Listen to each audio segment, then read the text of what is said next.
Hi friends, நம்ம இன்னைக்கு Fundamental of Nursing Important MCQ Part 3 video பார்க்கலாம். வாங்க friends, வீடியோக்குள்ள போகலாம். First question, what is START system? Answer, simple triage and rapid transport system. Sometimes we called simple triage and rapid treatment like to categorize individuals in emergency situation. அதாவது இப்போ ஒரு bus accident ஆகிருக்கு, அதில் 100 members இருக்காங்கன்னா இப்போ அவங்களுக்கு 100 மெம்பர்ஸையும் ஒரே டைமில் நம்ம ட்ரீட்மெண்ட் கொடுக்குறோம். அப்போ ஆனால் அதை வந்து என்ன பண்ணணும்னா கேட்டகரைஸ் பண்ணணும். யாருக்கு ஃபஸ்ட்டு இமீடியட்டாக ட்ரீட்மெண்ட் கொடுத்து அவங்களோட லைஃப்பை சேவ் பண்ணணும், யாருக்கு வந்து கொஞ்சம் டிலேவா, யாருக்கு இன்னும் கொஞ்சம் டிலேவா, இந்த மாதிரி நம்ம கேட்டகரைஸ் பண்ணணும்.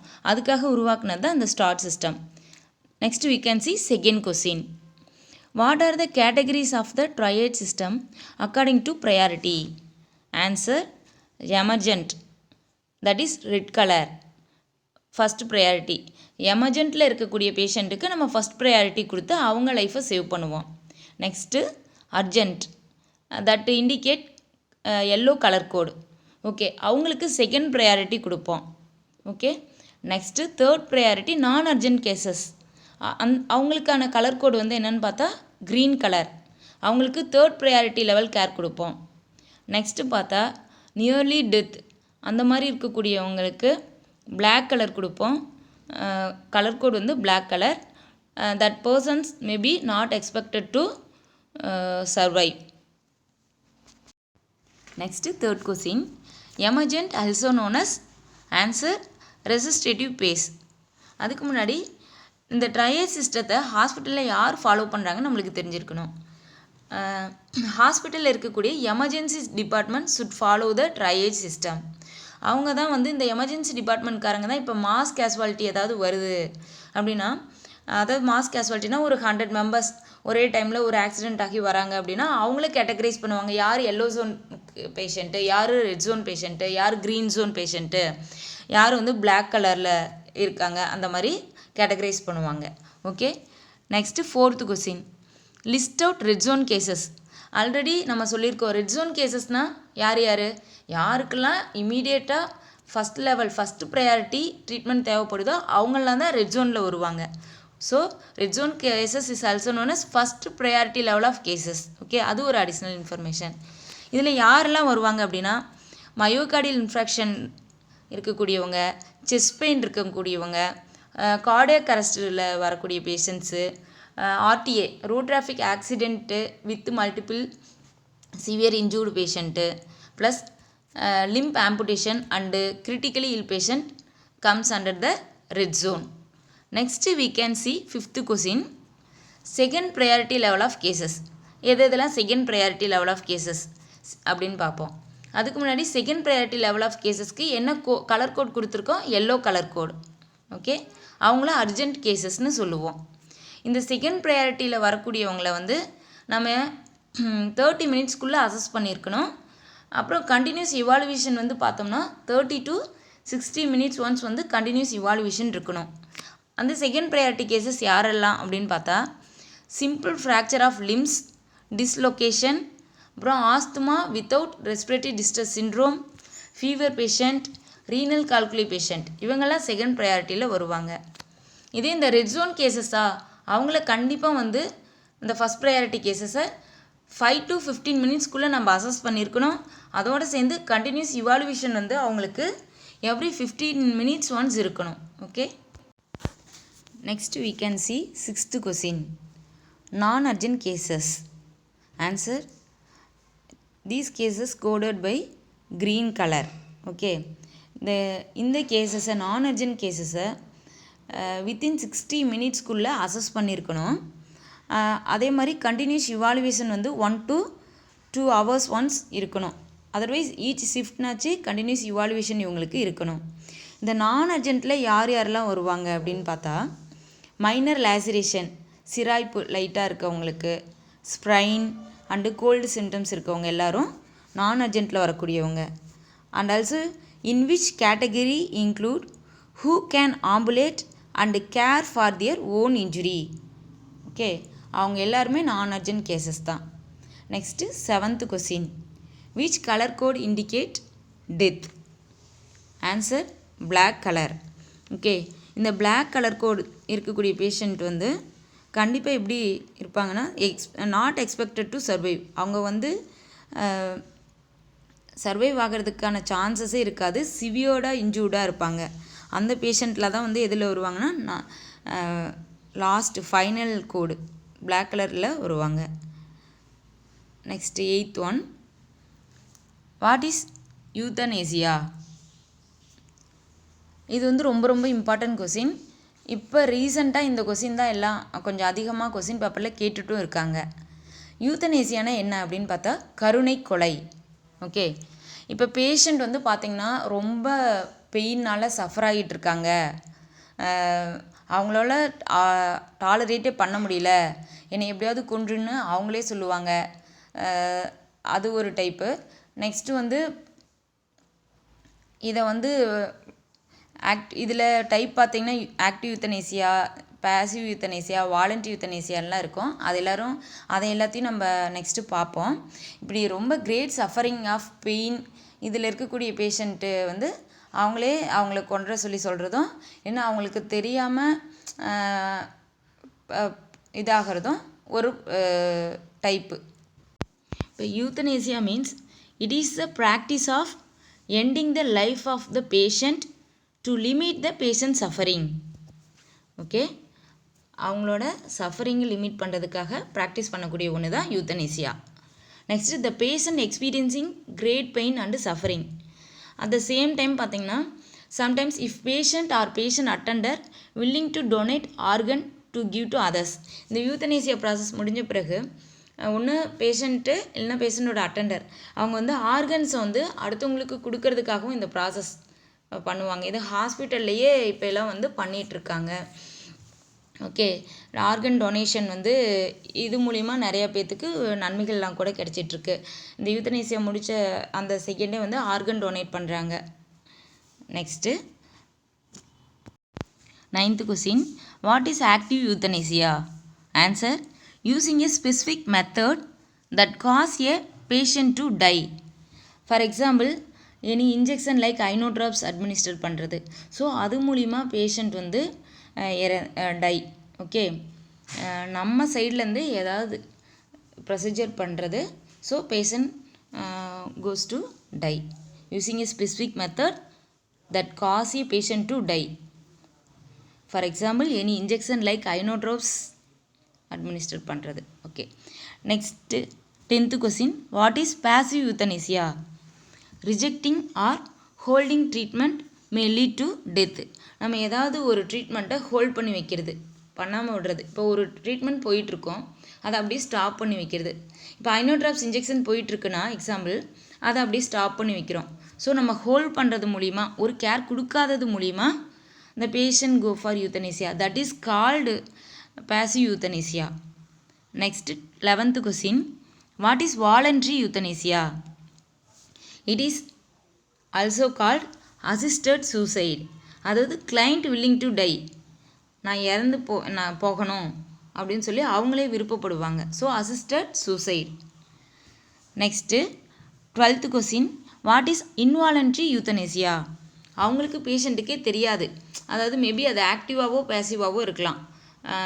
ஆல்ரெடி சொல்லியிருக்கோம், ஆக்டிவ் யூத்தனேசியானா ஒரு ஸ்பெசிஃபிக் இன்ஜெக்ஷனை எக்ஸாம்பிளுக்கு போடுறது மூலிமா ஆகிறது ஆக்டிவ் யூத்தனேசியா. பேசிவ் யூத்தனேசியானா போயிட்டுருக்க ஒரு ஸ்பெசிஃபிக் இன்ஜெக்ஷனோ ஒரு ட்ரீட்மெண்ட்டோ ஸ்டாப் பண்ணுறது, அது மூலிமா ஆகிறது பேசிவ் யூத்தனேசியா. இந்த ரெண்டுமே எந்த கேட்டகரியில் மேபி வரலாம் அப்படின்னா இன்வாலண்ட்ரி யூத்தனேசியாவில் வரலாம். Okay, what is involuntary euthanasia? Answer, without wishing the client, it may be active or passive euthanasia. Next 13th question, what is GAS or what is GAS அப்படின்னா answer, general adaptation syndrome. This general adaptation syndrome given by Sellis. Okay, first அடாப்டேஷனுங்கிற வார்த்தை எதுக்கு வரும்? இப்போ ஏதாவது ஒரு stress அந்த டைமில் அடாப்ட் பண்ணிக்கிறது, நம்மளை அதுக்கு ஈடுகட்ட செய்கிறது தான் அடாப்டேஷன். ஸோ ஸ்ட்ரெஸ் சமயத்தில் தான் அடாப்டேஷன் சிண்ட்ரோம் வரக்கூடியது. ஓகே, ஃபஸ்ட்டு ஸ்ட்ரெஸ்ஸோட சிம்டம்ஸ் என்னான்னு நம்மளுக்கு தெரிஞ்சிருக்கணும். இப்போ நம்மளையே யோசித்து பார்த்து சொல்லலாம், ஒரு ஸ்ட்ரெஸ்ஸு, அந்த ஆன்சைட்டி ஸ்ட்ரெஸ்ஸு அந்த டைமில் நம்மளுக்கு என்னெல்லாம் சிம்டம்ஸ் இருக்கும் அப்படின்னு பார்த்தோம்னா ஹார்ட் பீட் எப்படி இருக்கும், இன்க்ரீஸாக இருக்கும், மூச்சு வந்து வேகமாக வாங்குவாங்க, சிரமமாகவும் இருக்கும், டேக்கிபினிக் அண்டு டிஸ்னிக் இருக்கும். நெக்ஸ்ட்டு வந்து பியூப்பிள்ஸ்லாம் வந்து டைலேட் ஆகும். அந்த சேம் டைம்ஸ் வந்து ஸ்ட்ரெஸ் இருக்கும்போது இந்த வைட்டல் ஆர்கன்ஸ்க்கெலாம் பிளட் சப்ளை பண்ணுங்கிறதுக்காக நம்மளோட பெரிஃபெரியல் பிளட் வெசல்ஸ்லாம் என்ன பண்ணணும்னா கன்ஸ்ட்ரிக்ட் ஆகியிருக்கும். அப்புறம் டேக்கிபினிக் இருக்கிறனால பிராங்கியூல்ஸ் வந்து பார்த்தோம்னா லங்ஸில் இருக்க பிராங்கியூல்ஸ் வந்து டைலேட் ஆகி அது மோர் ஆக்சிஜனை சப்ளை பண்ணுறதுக்கு ட்ரை பண்ணும். நெக்ஸ்ட்டு ஹார்ட்டில் பார்த்திங்கன்னா இந்த கொரோனரி பிளட் வெசல்ஸ்லாம் டைலேட் ஆகி to give more blood to heart muscles. Okay, heart மசில்ஸ்க்கு நிறைய பிளட்டு கொடுக்கணும் அப்படிங்கிறதுக்காக அங்கே இருக்கக்கூடிய இதயத்தில் இருக்கக்கூடிய பிளட் வெசல்ஸ்லாம் வந்து டைலேட் ஆகும். அப்புறம் இது லிவர் என்ன பண்ணும்னா எனர்ஜியை ரிலீஸ் பண்ணும். Liver release glucose for quick energy. நம்மளுக்கு வந்து குயிக்காக எனர்ஜி தேவைப்படுறதுக்காக குளுக்கோஸை ரிலீஸ் பண்ணும். இன்டெஸ்டைன்லாம் பார்த்தோம்னா அதோட செக்ரீஷனை வந்து டிக்ரீஸ் பண்ணும். அதாவது இப்போ நார்மலாக இருக்க நிலத்தில் ஒரு பூகம்பம் வந்தால் எப்படி இருக்கும், அதுதான் நம்ம பாடியில் ஸ்ட்ரெஸ் வந்தால் நடக்கக்கூடியது. நார்மலாக போயிட்டுருக்கிறதுல ஒரு மிகப்பெரிய டிஸ்டர்பன்ஸ் வர்றது தான் ஸ்ட்ரெஸ்ஸு. ஸோ எல்லாருமே ஸ்ட்ரெஸ்ஸை வந்து அவாய்ட் பண்ணணும். என்ன சிம்டம்ஸ்னு பார்த்தோம்னா what are the symptoms? Signs and symptoms of stress comes under increase heart beat, tachycardia, tachypnea, dyspnea. அதே சேம் டைம்ஸில் லங்ஸில் வந்து பார்த்தோம்னா பிராங்கியூல்ஸ்லாம் டைலேட் ஆகும். ஹார்ட்டில் பார்த்தோம்னா கொரோனரி பிளட் வெசல்ஸ்லாம் டைலேட் ஆகும், பியூப்பிள்ஸ்லாம் டைலேட் ஆகும். ஸோ இதுக்கெலாம் தேவையான எனர்ஜி தேவைப்படுதுன்னு சொல்லிட்டு லிவர் வந்து குயிக்காக வந்து குளுக்கோஸ் எல்லாம் ரிலீஸ் பண்ணிவிடும். இன்டெஸ்டைன்லாம் அதோட செக்ரீஷனை ரெடியூஸ் பண்ணிக்கும். ஸோ பேஷண்ட்ஸ்க்கு வந்து அதுக்கப்புறம் பார்த்தோம்னா கான்ஸ்டிபேஷன் ப்ராப்ளம் நிறையா வரும். Next 14th question, examples of stress hormone. Answer adrenaline and noradrenaline, cortisol. 15th question, which hormone is responsible for fight and flight phenomenon? Answer adrenaline and noradrenaline. இது வந்து ரொம்ப important question. Next 16th question, how many stages of grieving? Answer 5. There are 5 stages of grieving. இதில் ஷார்ட்கட்டாக டாப்டா தெரிஞ்சுக்கணும். டாப்டானா என்ன அப்படின்னு பார்த்தோம்னா டினா denial, A for anger, B for bargaining, 4th one D for depression, 5th one A for acceptance. டினைல்னா மறுக்கிறது இல்லை அப்படின்னு, ஆங்கர்னா கோபம், பார்கெனிங்னா பேரம் பேசுறது, வாக்குவாதம் இந்த மாதிரிலாம் பண்ணுறது, டிப்ரெஷன் சேட்னஸாக இருக்கிறது, அப்புறம் ஃபைனலாக எல்லாத்தையும் அக்செப்ட் பண்ணிவிட்டு ரியாலிட்டிக்கு வர்றது. 17th question, what is grief? Answer great sadness. அதாவது human body reacting to loss. அதனால தான் இப்போ ஃபார் எக்ஸாம்பிளுக்கு வந்து யாராவது ரொம்ப பிடிச்சவங்க இறந்துட்டாங்கன்னா ஸோ அப்போ அவங்க வந்து ஃபேஸ் பண்ணுறது ஒரு ஈடுகட்ட முடியாத ஒரு அளவுக்கு ஒரு துன்பம், அதுதான் வந்து great sadness. Okay, next 18th question, what is anticipatory grief? அதாவது எதிர்பார்த்த துன்பம். என்ன சொல்லுவாங்கன்னா இந்த மாதிரி நடக்கும் அப்படின்னு அவங்களுக்கே தெரிஞ்சிருக்கும். இப்போ பேஷண்ட்க்கு வந்து ஒரு சுகர் இருக்குதுன்னு வச்சுக்கோங்க, சுகர் வந்து காலில் பாதிச்சிருக்கு. ஸோ டாக்டர் வந்து சொல்லுவாங்க இந்த மாதிரி உங்களுக்கு 2 விரல் வந்து எடுக்கணும் அப்படின்னு. அதுக்கு சர்ஜரிலாம் பிளான் பண்ணி ஷெட்யூல் பண்ணியிருப்பாங்க. இப்போ நாளைக்கு சர்ஜரினா பேஷண்ட்டுக்கு வந்து இன்றைக்கே தெரியும். ஸோ அந்த மாதிரி சமயத்தில் வரக்கூடிய கிரீஃப் வந்து ஆன்டிசிபேட்டரி கிரீஃப், முன்கூட்டியே தெரியக்கூடிய ஒன்று. So 18th question, what is anticipatory grief? Answer, it occurs before loss is experienced. Example, scheduled surgery and amputation of part. Next we can see 19th question, the first reaction of loss is denial. Answer denial. First என்ன பண்ணுவாங்க, ஏதாவது ஒரு கஷ்டம் ஒரு வந்திருக்கு அப்படின்னா, ஒரு யாராவது இறந்துட்டாங்க ஃபார் எக்ஸாம்பிளுக்கு அப்படின்னா ஃபஸ்ட்டு என்ன பண்ணுவாங்க, அதை ஏற்றுக்க முடியாது, ஸோ மறுக்காது. டினைல்னா என்னது, மறுப்பு, அதுதான். Next 20th question, no not me, reaction of the patient is seen in which stage of death? Which stage of death? Answer denial. இல்லை நடந்திருக்கக்கூடாது, எனக்கு இல்லை, அந்த மாதிரி ரியாலிட்டியை வந்து அவங்க நம்பாமல் இருக்காது அப்படிங்கிற மாதிரி பேசுவாங்க. ஸோ அந்த மாதிரி யாரெல்லாம் பேசுவாங்கன்னா ஃபஸ்ட்டு ஸ்டேஜ் ஆஃப் க்ரீவிங் ப்ராசஸில் பேசக்கூடியவங்க டினைல் தான். 21st question. In which stage of grieving the patient speak like I am going to die? Answer depression. எப்போ வந்து பேஷண்ட் சொல்லுவாங்க நான் வந்து இறந்து போக போகிறேன், எனக்கு மட்டும் ஏன் இப்படி நடக்குது, இந்த மாதிரி யார் கூடயும் பேசாமல் தனிமையாக இருப்பாங்க. ஸோ அந்த மாதிரி பேஷண்ட்லாம் வந்து எந்த ஸ்டேஜ்னால் depression, 4th stage of grieving ப்ராசஸில் வரக்கூடியவங்க. Next last stage of grieving process is acceptance. Here accepted regarding loss. Okay friends, thank you. நம்ம சப்ஸ்கிரைபர்ஸ் எல்லாத்துக்கும் தேங்க்யூ, வியூவர்ஸ் எல்லாத்துக்கும் தேங்க்யூ. ஃப்ரெண்ட்ஸ், இதோட 21st கொஸ்டின் வரைக்கும் இங்கே பார்த்துருக்கோம். நெக்ஸ்ட்டு பார்ட் 4 வீடியோவில் கொஸ்டின் நம்பர் 22லேருந்து அப் டு 42 வரைக்கும் இதோட கண்டினியூட்டி பார்க்கலாம். அதில் மெயினாக வந்து ஒரு important topic and interesting topic APG ரிலேட்டடான கொஸ்டின்ஸ் எல்லாம் நெக்ஸ்ட் வீடியோவில் பார்க்கலாம். ஓகே ஃப்ரெண்ட்ஸ், இந்த வீடியோ உங்களுக்கு பிடிச்சிருந்தா ஷேர் பண்ணுங்கள், லைக் பண்ணுங்கள், மறக்காமல் சப்ஸ்கிரைப் பண்ணுங்கள். Thank you once again.